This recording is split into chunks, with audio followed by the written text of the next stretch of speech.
Exam oriented target facts और probable MCQs जो संभावित प्रश्न हैं और परीक्षा में आने की पूरी संभावना है। कुछ महत्वपूर्ण प्रश्न मैं आपके सामने लेकर आया हूँ इस सत्र में। रात्रिकालीन सत्र है, जरा देखिएगा और मेरे जवाब देने से पहले, मेरे समझाने से पहले क्लियर करिएगा। पहला प्रश्न है, ब्रिटिश काल में स्थानीय शासन संस्थाओं के इतिहास में वैधानिक विकेंद्रीकरण, यानी कि इसको हम कहेंगे डिसेंट्रलाइजेशन, राइट,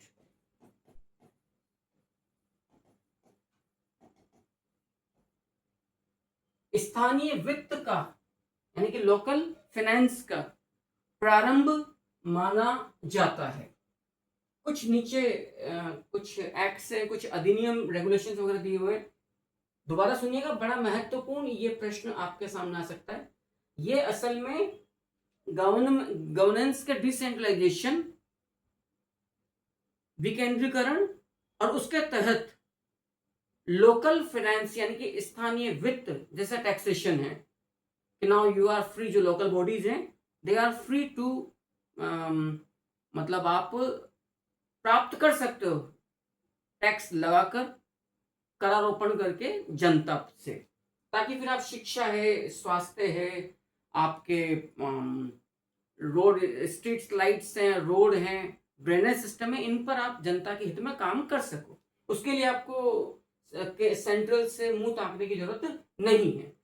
तो दोबारा प्रश्न सुनिएगा, ब्रिटिश काल में निम्न में से 4 अधिनियम आपके सामने दिए हुए, कौन सा अधिनियम ऐसा जिसके द्वारा स्थानीय शासन संस्थाओं के इतिहास में पहली बार न केवल वैधानिक विकेंद्रीकरण आरंभ किया गया बल्कि स्थानीय वित्त का प्रारंभ भी माना जाता है? 1861 का भारत परिषद अधिनियम यानी कि इंडियन काउंसिल एक्ट, राइट, 1892 का चार्टर एक्ट, 1793 का चार्टर एक्ट या 1909 का जो इंडियन काउंसिल एक्ट है यानी कि भारत परिषद अधिनियम है, उसके द्वारा इसको पारित, इसको ये आरंभ बनाता है।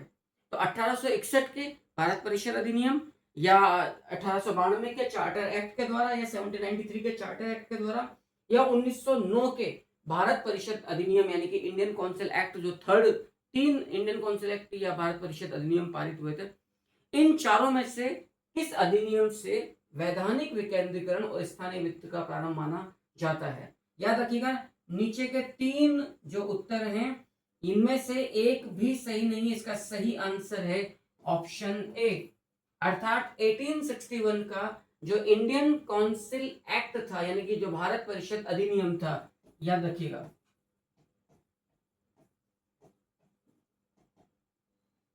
इंडियन काउंसिल एक्ट 1861 का, क्लियर, भारत परिषद अधिनियम, उसके द्वारा इस वैधानिक विकेंद्रीकरण और स्थानीय वित्त का प्रारंभ माना जाता है। मैं उम्मीद करता हूं कि पहला प्रश्न काफी महत्वपूर्ण था, आधुनिक भारतीय इतिहास से मैंने इसका चयन किया और आपको ये बहुत अच्छे से समझ में आया होगा। क्वेश्चन नंबर 2, ये और भी महत्वपूर्ण है। अच्छा, ये पुनः फिर अब इसी संदर्भ में आधुनिक भारत के विकेंद्रीकरण से लिया गया है। निम्न में से किस आयोग की रिपोर्ट में यह निर्णय लिया गया? कोई कमीशन से, 4 कमीशन से यह निर्णय लिया गया कि प्रत्येक तालुका एवं तहसील में उप जिला बोर्डों, ये बोर्ड है, उप जिला बोर्डों की स्थापना की जाएगी और इन्हें जिला बोर्डों के अधीन नहीं रखा जाए, यानी कि इन जो सब डिस्ट्रिक्ट जो बोर्ड है इनको फ्री किया जाए। क्लियर, उप जिला बोर्डों को ग्रामीण बोर्ड प्रशासन का मुख्य साधन बनाया जाए, यानी कि पुनः ये छोटे मोटे टैक्स लगाकर जो छिटपुट लोकल लेवल पर जो कार्य होते हैं वो कर सकें, इसके लिए इन्हें सेंटर की तरफ नहीं जाना पड़े। क्लियर, तो जो 4 रिपोर्ट्स हैं इनमें पहली रिपोर्ट है डिसेंट्रलाइजेशन कमीशन की रिपोर्ट है, विकेंद्रीकरण आयोग की रिपोर्ट है, राजकीय सैन्य स्वच्छता आयुक्त रिपोर्ट है, मेयर रिपोर्ट है या प्रथम भारत परिषद अधिनियम 1861। 3 इंडियन काउंसिल एक्ट पारित हुए थे जिनमें लास्ट वाला था 1909 का 1909 का भारत परिषद अधिनियम। तो कुछ रिपोर्ट्स या ये वाला एक्ट की रिपोर्ट जो थी इंडियन काउंसिल एक्ट की, इनमें से किस रिपोर्ट में निर्णय लिया गया कि जो प्रत्येक तालुका तहसील में जो उप जिला बोर्ड बनाया जाए उन्हें स्वतंत्र रखा जाए, उन्हें जिला बोर्ड के अधीन नहीं रखा जाए, उन्हें ग्रामीण जो रूरल एडमिनिस्ट्रेशन है उसका सबसे बड़ा स्वपोषित ऑटोनोमस बॉडी के रूप में रखा जाए। इसका सही आंसर है विकेंद्रीकरण आयोग की रिपोर्ट के नीचे का राजकीय सैन्य स्वच्छता आयोग की रिपोर्ट, या इसके नीचे का मेयो रिपोर्ट, या इसके नीचे का इंडियन काउंसिल एक्ट जो रिपोर्ट है। इसका सही आंसर तीनों में से पुनः कोई नहीं है। इसका सही आंसर पुनः ऑप्शन ए अर्थात विकेंद्रीकरण आयोग की रिपोर्ट को माना जाता है। आप यकीन मानिएगा बड़े महत्वपूर्ण प्रश्न है, पिछली परीक्षाओं में आए हुए प्रश्न, वहां से चयन किए गए कुछ प्रश्नों को मैं खुद भी डिजाइन करता हूं। क्वेश्चन नंबर 3 अब हम आपके सामने लेते हैं। क्लियर? ये और भी महत्वपूर्ण क्वेश्चन आपके सामने आने जा रहा है, बड़ा सा प्रश्न है, ध्यानपूर्वक देखिएगा, ध्यानपूर्वक देखकर समझिएगा, फिर हम अपनी बात को आगे बढ़ाएंगे। भारतीय राष्ट्रीय आंदोलन के संदर्भ में कोई एक कथन सुरक्षा वाल्व सिद्धांत के अर्थ को समझाता है। Safety valve theory which is given by Lala Lajpat Rai, शेर ए पंजाब। ये थ्योरी कांग्रेस की जो एस्टेब्लिशमेंट हुआ है 28 दिसंबर 1885 को बाय एलन ऑक्टन ह्यूम इन जो संस्कृत महाविद्यालय था, गोकुलदास तेजपाल संस्कृत महाविद्यालय। 72 रिप्रेजेंटेटिव्स आए थे पूरे अक्रॉस द इंडिया, उन्हें बहादुर 72 कहा गया था।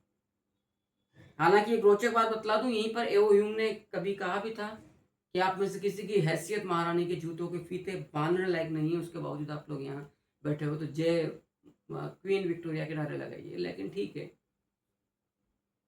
तो आपको जो ये सेफ्टी वॉल थ्योरी दी गई थी लाला लाजपत राय जी के द्वारा, कि कांग्रेस की स्थापना इसलिए की गई है, नहीं अभी मैं नहीं समझाऊंगा वरना फिर आंसर निकल जाएगा पहले। ठीक, हम इन चारों तथ्यों को पहले देखते हैं, फिर देखते हैं कि क्या अर्थ समझा था। एक सिद्धांत जिसने तर्क दिया कि कांग्रेस का गठन असंतुष्ट शिक्षित भारतीयों के लिए सुरक्षित अभिव्यक्ति के रूप में हुआ है।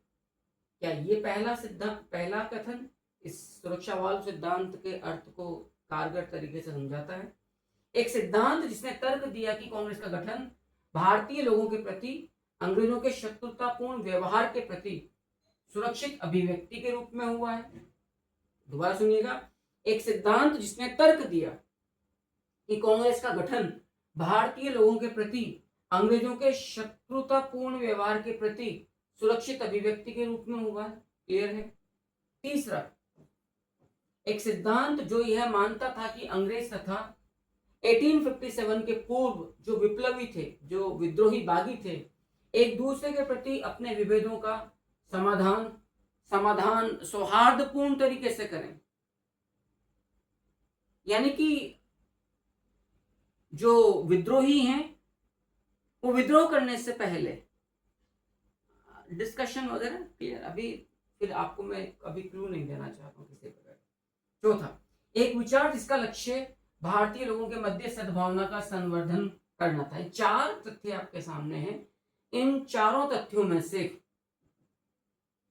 याद रखिएगा, सुरक्षा वाल्व का सिद्धांत असल में जो कि दिया गया, मैं दोबारा लिख देता हूं, शेर ए पंजाब लाला लाजपत राय जी के द्वारा निम्न 4 सिद्धांतों में से कौन सा एक कथन सुरक्षा वाल्व सिद्धांत की अभिव्यक्ति करता है? आप लोग जानते हैं कि कांग्रेस की स्थापना के पीछे सबसे ज्यादा जो संख्या, मतलब 100% शिक्षित वर्ग था।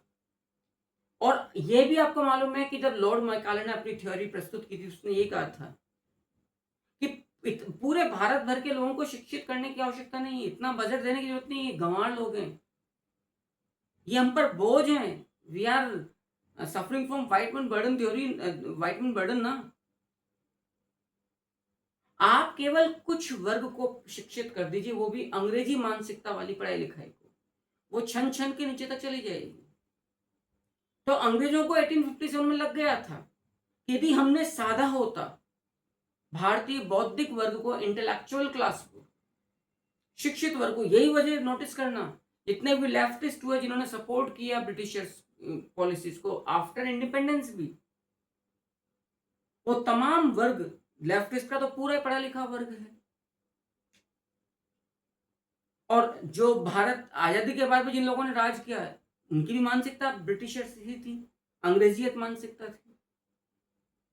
क्योंकि सामान्य व्यक्ति को तो मतलब ही नहीं था गद्दी पर कौन बैठेगा, दिल्ली कलकत्ता में कौन बैठेगा, उसको 2 वक्त की रोटी चाहिए गाँव में जो देहाती दिहाड़ी मजदूरी कर रहा है।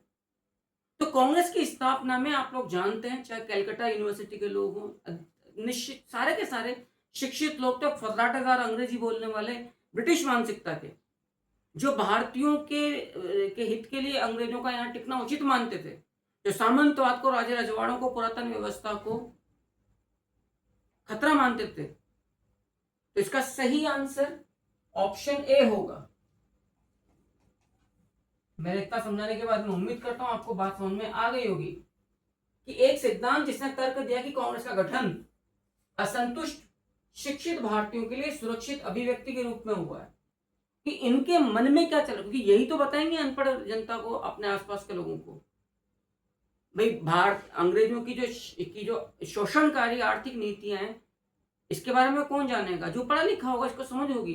दादा भाई नौरोजी ने पहली बार डेन ऑफ वेल्थ दिया, रद्दी पामदत्त ने इंडिया टुडे में बात करी, कौन सा वर्ग था? ये इंटेलेक्चुअल क्लास था। तो एक सिद्धांत जिसने तर्क दिया कि कांग्रेस का गठन असंतुष्ट शिक्षित भारतीयों के लिए, इसका ऑप्शन ए है। लग बी भी रहा है लेकिन बी इससे नहीं होगा। कांग्रेस का गठन भारतीय लोगों के प्रति, इसमें संपूर्ण इंडियन कम्युनिटी आ गई, ये पढ़ी लिखी और अशिक्षित वर्ग, सिर्फ और सिर्फ शिक्षित वर्ग के लिए किया गया था। आप याद करिए जो द फर्स्ट फीमेल बैचलर थी कलकत्ता यूनिवर्सिटी की, कादम्बिनी गांगुली, उसको एड्रेस करने का मौका दिया गया था। आई थिंक आपको समझ में आ गया, ये प्रश्न भी आपको बहुत अच्छा लगा होगा। इस सत्र का आज का, इस रात्रिकालीन सत्र का आज का लास्ट क्वेश्चन, सैंधव व्यवस्था के उत्खनन से, जो हड़प्पन जो सिविलाइजेशन इसका एक्सकावेशन से, सैंधव व्यवस्था के उत्खनन से प्राप्त जो ग्रेनरी पाई गई है, विशाल अन्नागार, इनके संबंध में क्या सत्य नहीं है? मतलब कोई एक कथन गलत है वो चुनना है। अन्न का उत्पादन प्रचुर मात्रा में होता था, भंडारण तकनीकी का ज्ञान था, प्राकृतिक एवं देवी आपदा के समय राजा द्वारा प्रजा को अन्न दिया जाता था, महत्वपूर्ण नगरों में अन्नागार की व्यवस्था थी। आइएगा इसको डिकोड करिएगा। अन्न का उत्पादन प्रचुर मात्रा में होता था। भाई जब ज्यादा सरप्लस प्रोडक्शन होगा, एक्सेसिव मात्रा में प्रोडक्शन होगा, तभी तो आप क्या बोलते हैं इसको, अन्नागार ग्रेनरी बनाओगे। भंडारण तकनीकी का ज्ञान था, अरे वो टेक्नोलॉजी, स्टोरेज टेक्नोलॉजी थी, तभी उन्होंने ग्रेनरी बनाई। प्राकृतिक एवं देवी आपदा के समय राजा द्वारा प्रजा को अन्न दिया जाता था। This is not confirm. निश्चित तौर पर अन्नागार बनाने के पीछे का लॉजिक अनफेवरेबल कंडीशंस जैसे ड्रॉट है, फ्लड है, या जो भी उस समय हम जानते हैं, लेकिन इसका कोई लिखित साक्ष्य नहीं है। ये भी जरूरी नहीं है कि ऐसा किया ही जाता होगा। जो ये आ रहा है कि राजा द्वारा प्रजा को, हो सकता है यहां से मंडियों में अन्न पहुंचाया जाता हो टाइम टू टाइम, ये ट्रेड सेंटर्स के रूप में हो, मंडी के रूप में कार्य करते हो, और तमाम महत्वपूर्ण नगरों में अन्नागार की स्थिति, ये भी सही है। तो D C is not confirm, क्योंकि किसी भी सील के किसी भी लेख से, कोई सी भी अभिलेख कहीं से हमें इस तथ्य की कोई जानकारी नहीं मिलती है। तो सही ऑप्शन है, सही आंसर है इसका ऑप्शन सी। उम्मीद करता हूं कि इस सत्र में जो 4 प्रश्न आपको मेरे द्वारा दिए गए हैं, जो महत्वपूर्ण प्रोबेबल एमसीक्यूज हैं, विभिन्न परीक्षाओं में आ चुके हैं और आने की इन्हीं क्वेश्चन से मिलते जुलते प्रश्नों की बनने की संभावना है। और जो मैंने इनको डिकोड किया है व्याख्या सहित, ये प्रयास आपको अच्छा लगा होगा। प्लीज आप फीडबैक अपना जरूर दीजिएगा कमेंट्स के जरिए।